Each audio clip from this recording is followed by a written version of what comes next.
गुनगुनाती गए सबा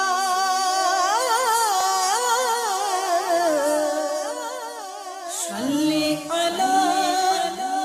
खुशियाँ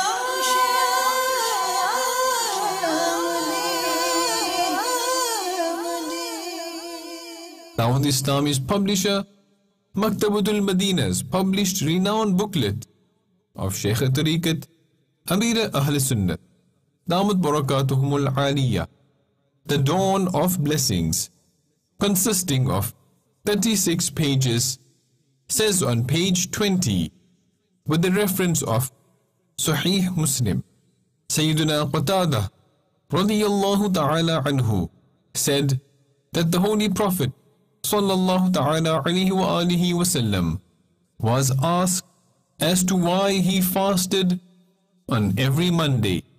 The Holy Prophet sallallahu ta'ala alayhi wa alihi wasallam replied, I was born on this day and the revelation descended upon me on the same day.